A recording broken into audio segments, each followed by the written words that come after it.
Have you ever looked at someone who seems to have it all, money, success, a perfect life, and thought, they're not a good person? How is this fair? And then you look at someone else, kind, generous, always helping others, and they're struggling. Health problems, financial stress, heartbreak. It doesn't make sense, does it? We've all been there. We've all asked the question, why do bad things happen to good people? And why do people who seem, let's say, less than ethical, seem to glide through life without a scratch? I'm going to share something with you today that completely shifted my perspective on this. And it comes from a place where ancient wisdom meets modern science, where the Vedas and Upanishads shake hands with quantum physics. Stick with me, because by the end of this video, you'll never look at suffering, success, or justice the same way again. If you're ready to explore the unknown, hit that subscribe button and let's dive in. Let's start with something real. You're scrolling through Instagram. You see that person from high school who was, well, mean. They've got the dream house, the luxury car, the perfect family photos in exotic locations. Meanwhile, your neighbor, the one who volunteers at the shelter, who helped you move that couch, who always has a kind word, just lost their job and is dealing with a serious illness. And you think, what kind of universe allows this? This isn't just a philosophical question. It's a deep wound in the human psyche.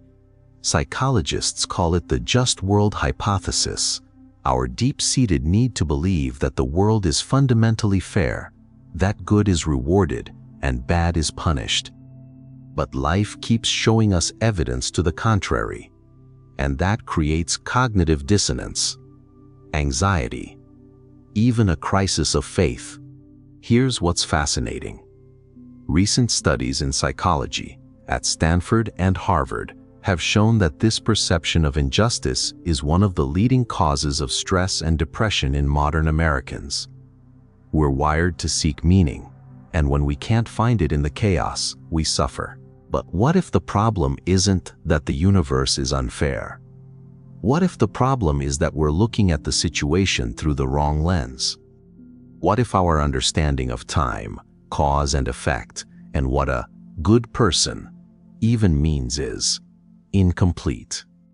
Thousands of years ago, the sages of ancient India looked at this exact same question, and they came to a conclusion that might surprise you. They said, "You're asking the wrong question." Let me explain. In the Vedic tradition, there's a concept called karma. And I know what you're thinking. Oh, karma is like, what goes around comes around, right? Yes, but it's so much deeper than that. The word karma actually means action. It's the law of cause and effect, but not in the way we typically think. The ancient sages understood that karma operates across multiple lifetimes. It's like a vast, complex web of cause and effect that stretches across time and space. Think of it this way. Imagine you're watching a movie, but you only see one frame. You see someone crying, and you think, how sad. But you missed the scene before where they were laughing with joy, and you'll miss the scene after where everything works out beautifully. That's how we experience life. We're seeing one frame of an infinite movie. The Upanishads describe this with a beautiful metaphor.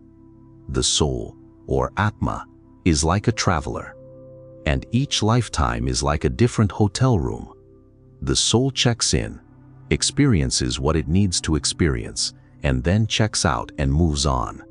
Sometimes the soul needs to learn humility, so it stays in a humble room. Sometimes it needs to learn compassion, so it experiences suffering. Sometimes it needs to learn responsibility, so it experiences wealth and power. Here's where it gets really interesting. The sages introduced the concept of Maya, the illusion of reality. Maya is like a cosmic projector. It shows you a version of reality that seems completely solid and real, but it's actually a projection of a deeper truth. So when you see a bad person enjoying success, you're looking at Maya. You're looking at the surface-level projection. But the soul of that person? It might be dealing with a kind of suffering you can't see, a spiritual emptiness, a lack of genuine connection, a deep sense of meaninglessness. The Bhagavad Gita puts it this way: the soul is never born, and it never dies. It is eternal, unchanging, and beyond the temporary experiences of pleasure and pain. In other words, the suffering of a good person and the apparent happiness of a bad person are just temporary conditions. They're not the ultimate reality of who that person is. And here's the profound part. Suffering isn't a punishment. It's a catalyst for growth. Think about the most beautiful diamonds. They're formed under extreme pressure. The most powerful steel is forged in fire. The most resilient people are shaped by their deepest challenges. The sages understood that what we call suffering is often the universe's way of waking us up. It's like a cosmic alarm clock that says, "Hey, there's something deeper here. There's something more." So when you see a good person suffering, don't ask, "Why is this happening to them?" Ask, "What is this experience teaching them? What seed is being planted in their soul?" Now, here's where this gets absolutely mind-blowing. Because the ancient wisdom we just explored is not just poetic philosophy. Modern science is starting to point in the exact same direction. Let's start with something called quantum entanglement. Physicists like those at MIT and Caltech have discovered that two particles can become connected in such a way that whatever happens to one instantly affects the other, even if they're at opposite ends of the universe. Einstein called it spooky action at a distance. But it's real. And it suggests something profound. The universe is not a collection of separate objects. It's a single, interconnected web of relationships. Now think about karma. What is karma, really, from a quantum perspective? It's a recognition that nothing happens in isolation. Every action creates ripples across the fabric of reality. The physicist David Bohm spoke of an implicate order, a hidden, unfolded reality beneath the surface of what we see. Sound familiar? That's exactly what the Vedas call Maya, the illusory surface level. And Bohm's idea is that everything in the universe is connected in this deep, underlying way. Here's another fascinating connection. The concept of dharma, your unique purpose or duty in life, lines up beautifully with what scientists now understand about complex systems. In chaos theory, we learn that each element of a system has a role that contributes to the overall balance. When something moves away from its natural role, the system responds to bring it back into alignment. So when a bad person seems happy, in a quantum sense, they might be out of alignment with their deeper purpose, creating a kind of spiritual disequilibrium that will eventually manifest as challenges. When a good person suffers, it might be part of the system's way of bringing them into deeper alignment with their true role. Let me share something even more stunning. Dr. David Chalmers, one of the leading consciousness researchers, has proposed that consciousness might be fundamental to the universe, not something that emerges from the brain, but something that is the universe. This is exactly what the Upanishads have been saying for millennia. Tattvam asi, thou art that. You are not a separate entity in the universe. You are the universe experiencing itself. So here's the big question. If you are the universe, and the universe is interconnected, then what you do matters. Not in a punitive sense of God is watching and will punish you, but in a physical, quantum sense. Your actions affect the whole.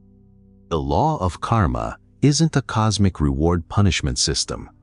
It's a law of physics, like gravity. It simply says, the way you interact with the universe creates patterns that shape your experience of the universe. And here's what that means for the bad person who seems happy. They might be experiencing what the Buddhists call the happiness of samsara, the temporary, fleeting pleasure that comes from material success. But underneath, their soul is accumulating disharmony, and that disharmony will eventually have to be resolved. And for the good person who suffers, they are being purified. Their suffering is clearing away the layers of illusion, bringing them closer to their true self. Okay, let's bring this down to earth. What does this mean for you right now in your day-to-day life? Because knowing all this philosophy is great, but if it doesn't change how you live, what's the point? Here are 3 ways you can apply this right away. First, shift your perspective on people's lives. When you see someone who seems to have an easy life, especially if you perceive them as not a good person, stop and ask yourself, what might I not be seeing? What challenges might they be dealing with behind closed doors? This isn't about making excuses for bad behavior. It's about recognizing that everyone is fighting a battle you know nothing about. The person who seems arrogant is often deeply insecure. The person who seems cold is often deeply afraid of being hurt. This shift alone can free you from the toxic cycle of comparison and resentment. Second, reframe how you see your own challenges. When something difficult happens to you, instead of asking, "Why me?" ask, "What is this revealing to me?" Psychologists call this cognitive reframing, and research shows it's one of the most powerful tools for managing stress and building resilience. When you treat challenges as teachers rather than punishments, you gain control over your experience. Try this. Keep a journal. Every night, write down one challenge you faced that day. Then write, "What did this experience teach me?" Or, "What was this experience preparing me for?" Third, practice karma yoga, the yoga of action without attachment. In the Bhagavad Gita, Krishna teaches Arjuna to do his duty without being attached to the results. In modern terms, give your best effort, but don't be attached to the outcome. Why? Because when you're attached to the outcome, you suffer. If you help someone and they don't appreciate it, you feel hurt. If you work hard and don't get promoted, you feel angry. But if you release attachment to the outcome and focus on the quality of your action, you free yourself from that suffering. Here's a simple practice. For the next week, choose one act of kindness each day, a genuine act, not one done for recognition.